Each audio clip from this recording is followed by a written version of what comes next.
உலக தமிழ் மக்களுக்கு வணக்கம்.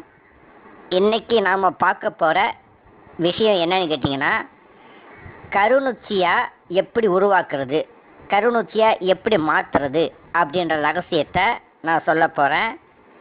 இது வரைக்கும் இந்த விஷயத்தை இன்டர்நெட்டில் யாருமே சொல்லலைன்னு நான் நினைக்கிறேன்.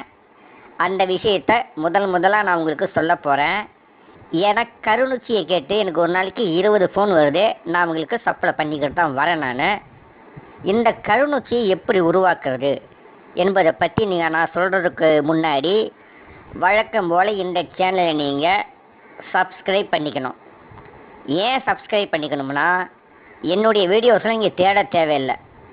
நீங்கள் சப்ஸ்கிரைப்ன்றத இந்த வீடியோவுக்கு கீழே வலது பக்கத்தில் சிகப்பு கலரில் ஒரு கட்டத்தில் சப்ஸ்கிரைப்னு இங்கிலீஷில் இருக்கும். அதை நீங்கள் ஓகே பண்ணி வச்சுக்கிட்டிங்கன்னா, நான் எந்த புது வீடியோ போட்டாலும் அது உங்களுக்கு டிஸ்பிளேயில் காட்டிடும். நீங்கள் ஓப்பன் பண்ணி ஃப்ரெஷ்ஷாக புது படத்தை ரிலீஸ் பண்ணி பார்க்குற மாதிரி நீங்கள் பார்த்துக்கலாம். இப்போ நம்ம விஷயத்துக்கு வருவோம். கருநொச்சி சாப்பிட்றதால என்ன பயன்? நரைமுடி கருப்பாக மாறும். ஆரம்ப புற்றுநோய், காசநோய் குணமாகும். உடம்பு இளமையாக இருக்கும். வயசாகிறது தள்ளி போகும். ஆனால் இதை சாப்பிடும்போது பால் சோறு தான் சாப்பிடணும், பட்டியை இருக்கணும். உப்பு, புளி, கடுகு, காரம் இதை குறைச்சிட்டு மத்தியானம் பால் சோறு, காலையில் நைட்டில் பால் பழம் சாப்பிடணும். ஆனால் சாதாரண கருநொச்சியை யார் வேணால் சாப்பிட்லாம், பிரச்சனை இல்லை. இந்த சேங்கொட்டைன்றது விஷத்தன்மை உள்ளது. அதை என்ன பண்ணணும்னு எப்படி கருநொச்சியாக மாற்றுறத நான் சொல்ல போகிறேன். அதுக்கு முன்னாடி நொச்சியில் எத்தனை வகை இருக்குதுன்னு நான் உங்களுக்கு சொல்லணும். ஏன்னா இன்றைக்கி செந்நொச்சியை தான் கருநொச்சின்னு நிறைய பேர் விற்கிறாங்க. அது கிடையாது.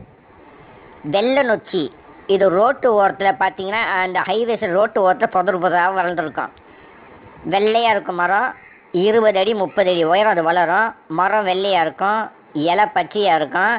இலையை கசக்கி மோந்து பார்த்தீங்கன்னா தைல வாசனை அடிக்கும். அதான் வெள்ளை நொச்சி. ரெண்டாவது நீல நொச்சி என்ற செந்நொச்சி. வெள்ளை நொச்சி மாதிரியே அதுவும் 20 அடி 30 அடி வளரும். தண்டு மரம் வெள்ளையாக இருக்கும், இலை பச்சையாக இருக்கும். மேலே இலையை தூக்கிட்டு அடியில் பார்த்தீங்கன்னா கத்திரிக்காய் என்ன கலரில் இருக்கோ, வயலட் கலரில், அந்த கலரில் இருக்கும். சிகப்பு கலர்ந்த வயலட் கலரில் இருக்கும். அது பேர் நீல நொச்சி. அதுக்கு அடுத்து உள்ளது நீர் நொச்சி. இலை கட்டி மாதிரி நீளமாக இருக்கும். இது ஒரு 3 அடி வளரும், இல்லை ஒரு 3 அடி வளரும். இது காட்டிலையும் வெளி ஓரங்களிலையும் மலைகள்லேயும் புதரில் இருக்கும். இது மருத்துவ பயன் அவ்வளவா கிடையாது. 4வதாக உள்ளது கருநொச்சி. இந்த கருநொச்சி பார்த்தீங்கன்னா, சேங்கொட்டையை போட்டு கருநொச்சியாக மாற்றின உடனே சாப்பிட்டிங்கன்னா பயங்கரமான பவராக இருக்கும். அதுக்கு பத்தியம் இருக்கணும். அது நாளாக அதில் இருந்து கிளைகளை எடுத்து வேறு இடத்துல நட்டு வச்சு வளர்க்கும்போது அதனுடைய தன்மை குறைஞ்சி சாதாரணமாக எல்லோரும் சாப்பிடலாம். இதை எப்படி இந்த கருநொச்சி எப்படின்னா, கருந்துளசி பார்த்துருப்பீங்க இல்லையா, கரு ஊமத்தை பார்த்துருப்பீங்க இல்லையா, அதே மாதிரி இந்த கருநொச்சி மர வகை கிடையாது, செடி வகை. அதிகபட்சமாக 6 அடி உயரத்துக்கு மேலே இது வளராது. நான் இதை நிறைய பேர் கொடுத்துக்கிட்டு வரேன். இந்த கருநொச்சி செடி தண்டு கருப்பாக இருக்கும். மற்ற 3 வகையும் தண்டு வெள்ளையாக இருக்கும், இலை பச்சையாக இருக்கும். அந்த செந்நொச்சி மட்டும் இலைக்கடியில் கத்திரிக்காய் கலரில் இருக்கும், ஆனால் மரம் வெள்ளையாக இருக்கும். ஆனால் இந்த கருநொச்சி செடி வகை. அதிகபட்சமாக பார்க்க போனீங்கன்னா ஒரு 7 அடிக்கு மேலே அது வளரவே வளராது. அந்த கருநொச்சி தண்டு கருப்பாக இருக்கும். இலை கொழுந்து பார்த்தீங்கன்னா உங்கள் தலைமுடி தலைமுடி கலரில் கருப்பாக இருக்கும். சில சமயத்தில் அது கொஞ்சம் ப்ரௌன் கலரில் இருக்கும், ஆனால் ஃபுல்லாக கருப்பாக இருக்கும். அந்த செந்நொச்சி பாதி தான் இருக்கும், இலைக்கடியில் மட்டும்தான் வயலட் கலர் இருக்கும். ஆனால் இது ஃபுல்லாக கொழுந்து கருப்பாக இருக்கும். இலை முத்தின உடனே கரும்பச்சியாக மாறிடும். பார்க்குறதுக்கு கருந்துளசி, கரு ஊமத்தை மாதிரி இந்த கருநொச்சி இருக்கும். இலை நீளமாக இருக்கும், நொச்சி இலை மாதிரியே தான் இருக்கும். இலை கொஞ்சம் மொத்தமாக மொடன்னு இருக்கும். தண்டு கருப்பாக இருக்குங்க, அவ்வளோதாங்க. வேறு எதுவும் நீங்கள் போட்டு குழப்பிக்க வேணாம். தண்டு எதெல்லாம் கருப்பாக இருக்கோ அதெல்லாம் கரு மூலிகை வகையை சார்ந்தது, கருப்பு மூலிகை வகையை சார்ந்தது, சக்தி வாய்ந்தது, பவர் உள்ளது. அந்த தண்டு கருப்பாக உள்ளது தான் கருநொச்சி. இப்போ நாம் கருநுச்சியை எப்படி மாற்றுறாங்க, எப்படி மாற்றுறதுன்ற கோரக்கர் சித்தர் தன்னுடைய கோரக்கர் மலைவாகடம் என்ற நூலில் விளக்கமாக சொல்லியிருக்கிறாரு. அதன் பிரகாரம் தான் இப்போ நிறைய பேர் தயார் பண்ணிக்கிட்டு வராங்க. ஆனால் கொஞ்சம் பொறுமையாக அதை செய்யணும், லேட் ஆகும். அது எப்படி என்ற சொல்ல போகிறேன், கவனமாக கேளுங்க.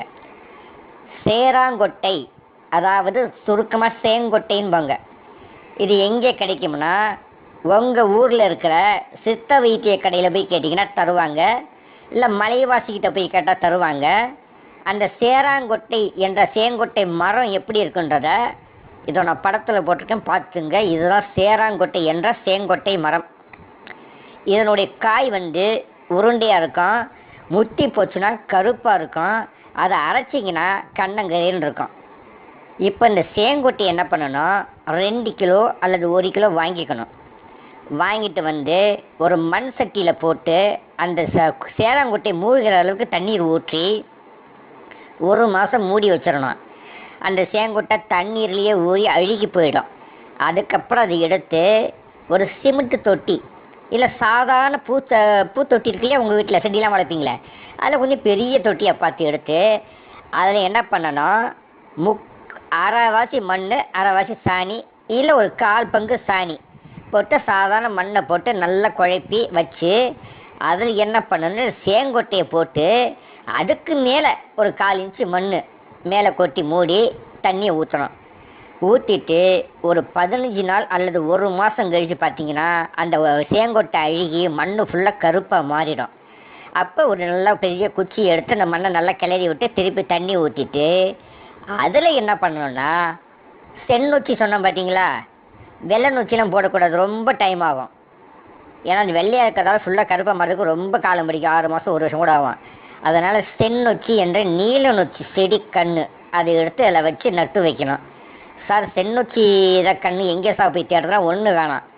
எங்கெங்கெல்லாம் கோயில் இருக்கோ அந்த கோயிலில் போனீங்கன்னா கண்டிப்பாக ஏதாவது ஒரு கோயிலில் இருக்கும். இப்போ செந்நொச்சிலாம் நிறைய இடத்துல இருக்குது. பார்த்தீங்கன்னா அது பார்த்தாலே தெரியும். தோட்டத்தில் பார்க்கும்போது இலை மட்டும் பார்த்தீங்கன்னா அடியில் அப்படியே வயலட் கலரில் மயில் இருக்க மாதிரி ஒரு மாதிரி தகன்னு இருக்கும், அப்படி ஜொலிக்கிற மாதிரி இருக்கும். அந்த இலைக்கடியில் கத்திரிக்காய் கலரில் இருக்கும். கத்திரிக்காய் என்ன கலரில் இருக்கோ அதே கலரில் இருக்கும், கொஞ்சம் ப்ரௌன் கலரில் இருக்கும். அந்த செடி கன்றை எடுத்துக்கிட்டு நட்டு வைக்கணும். அப்படி கன்று கிடைக்கலனா அது பெரிய மரம், அந்த மரம் இருக்கு இல்லையா, அது கிளைய என்ன பண்ணணும், ஒரு பென்சில் அளவு மொத்தம் இருக்கணும். பென்சில் என்ன மொத்த அளவு அந்த அளவு இருக்கணும். இல்லை உங்கள் ஆள்காட்டி விரல் எவ்வளோ மொத்தம் இருக்கோ அந்த அளவு ஒரு 2 அடி 3 அடி உள்ள குச்சியை இலையோடு உடச்சிக்கிட்டு வரணும். உடச்சிக்கிட்டு அதனுடைய அடியில் நுனியை வெட்டணும். அடியில் என்ன பண்ணணும், கிராஸாக பிளேடிலே கத்திலே வெட்டணும். கிராஸாக வெட்டணும், நேரடியாக கட் பண்ணக்கூடாது. அதை வெட்டிட்டு பார்க்கும்போது கத்தி மாதிரி இருக்கணும், பாதியாக அப்படியே கிராஸாக வெட்டணும். வெட்டிட்டு சோத்துக்கத்தாழை ஜெல்லு, சோத்துக்கத்தாழை அந்த தோல்லாம் எடுத்துக்கிட்டிங்கன்னா உள்ள நுங்கு மாதிரி இருக்கும் இல்லையா, அதை நல்லா நசுக்கி ஜெல்லு மாதிரி ஆனவுடனே அதில் தொட்டு என்ன பண்ணணும், அந்த சேங்கொட்டை ஊறிய கருப்பாக இருக்கிற மண்ணில் நட்டு வைக்கணும். நட்டு வச்சு சூரியன் உதிக்கிறதுக்கு 6 மணிக்கு முன்னாடி தண்ணி ஊற்றணும். அதே மாதிரி சூரியன் மறைஞ்ச உடனே தண்ணி ஊற்றணும். இந்த செடி மட்டுமில்லை, எல்லா செடிக்குமே. பகலில் வெயில் அடிக்கும் போது ஊற்றுனீங்கன்னா அந்த மண் சூடாக இருக்கும்போது இந்த தண்ணி ஊற்றும்போது அதுவும் சூடாகி வேறு அந்த சூட்டில் அழுகி போயிடும்.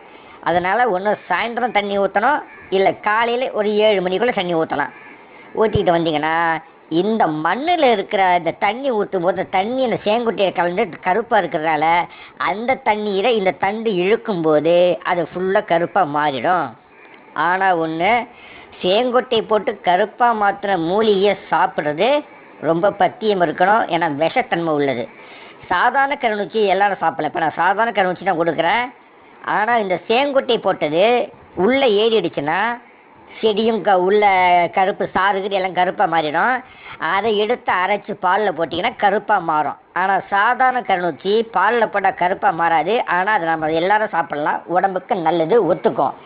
ஆனால் சேராங்கொட்டையை போட்டு கருப்பாக மாற்றின கருநூச்சியை சாப்பிட்டிங்கன்னா அது சித்தர்கள் மட்டும்தான் சாப்பிடுவாங்க. நாமளும் சாப்பிடலாம், ஆனால் கடுமையான பத்தியம் இருக்கணும். உப்பு, புளி, காரம், கடுகு இதை 4ஐயும் அவாய்ட் பண்ணலட்டு முறிச்சிடும், பலன் இருக்காது.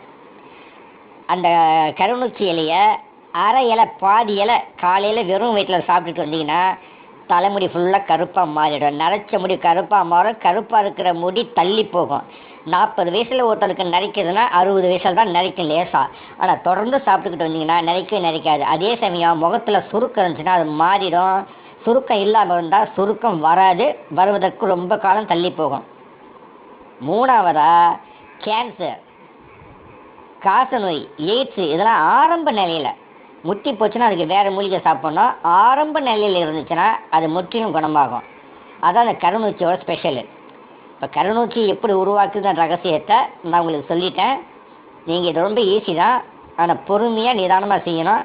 சேங்கொட்டையை ஒரு 2 கிலோ வாங்கி முதல்ல தண்ணியில் போட்டு 1 மாதம் ஊற போட்டு தண்ணியை ஊற்றி ஊற போட்டுட்டு அதுக்கப்புறம் எடுத்து 2 உடச்சி பூத்தொட்டியில் மண்ணோடு கலந்து போடலாம், தப்பு இல்லை. மண்ணோடு கலந்து பூத்தொட்டியில் ஃபுல்லாக போட்டு வைப்பி மேலே கொஞ்சம் மண்ணை போட்டு அதில் தண்ணியை ஊற்றி மூழ்கிறபடியாக கீழே என்ன பண்ணணும்னா அந்த தொட்டியோட ஓட்டையை ஒரு கல்லை வச்சு அதுக்கு மேலே மண்ணை போட்டிங்கன்னா அவ்வளோவா தண்ணி லீக் ஆகுது. நீங்கள் ஊற்றுன கருப்பு தண்ணி ஃபுல்லாக வெளியேறிடும். செடியில் கருப்பு ஏறாது.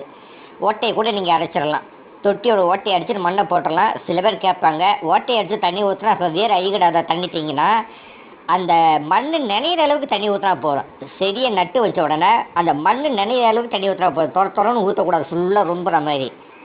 அது முதல்ல ஊற்றலாம். அதாவது சேங்கொட்டை ஊறுறதுக்கு நிறைய ஊற்றிட்டு ஓட்டையை அடிச்சுட்டு ஊற வச்சிங்கன்னா அப்படியே அழுகி மண் ஃபுல்லாக கருப்பாக மாறிடும். இது தாங்க கருநூச்சி உருவாக்குற விதம். இதை தாங்க சித்தர்கள் இப்படி தான் உருவாக்குனாங்க. இதைத்தான் ஒரு விளக்கமாக கோரக்கன் மலைவாகடம்ன்ற நூலில் கோரக்க சித்தர் பெருமான் கூறியிருக்கிறாரு. அதை நான் உங்களுக்கு சொல்லிட்டேன். இது தொட்டிலையும் செய்யலாம். இல்லை உங்கள்கிட்ட ஒரு 1/4 ஏக்கர் 1/2 ஏக்கர் நிலம் தான், நிலத்தை பெருசாக பாத்தி கட்டி அதுக்கு ஒரு 5 மூட்டை 10 மூட்டை சேராங்கொட்டையை போட்டு நீங்கள் அதை பெரிய அளவில் செஞ்சு கூட நீங்கள் விற்பனைக்கு கூட நீங்கள் விற்கலாம். சரிங்களா? இதுதான் கருநூச்சி செய்கிற வேலை. கருநூச்சியை மட்டும் நீங்கள் கஷ்டப்பட்டு உருவாக்கிட்டிங்கன்னா இன்றைக்கி அதோட ரேட்டு எங்கேயோ இருக்குது. 25,000 ரூபாயிலேருந்து 1,00,000 ரூபா வரைக்கும் இன்றைக்கி கூகுளில் விற்கிறாங்க. சரிங்களா? கருநூச்சி உருவாக்குற வேலை இதுதான். நீங்கள் உருவாக்குறதுனா வசதி இல்லாதவங்க சின்ன தொட்டி வாங்கி அதை சிம்பிளாக நீங்கள் போட்டு ஒரு 2 செடி 3 செடி உருவாக்கலாம். வசதி இருக்கிறவங்க நிலம் இருக்கிறவங்க பெரிய ஏக்கர் கணக்கில் போட்டு நல்லா உருவாக்கி அதை விற்கலாம். மருத்துவத்துக்கு மிக அருமையானது, இளமையை நீட்டிக்கக்கூடியது. மீண்டும் ஒரு நல்ல அருமையான பதிவோடு உங்களை சந்திக்கிற வரைக்கும் உங்கள்கிட்ட விடைபெறுகிறேன். நன்றி, வணக்கம்.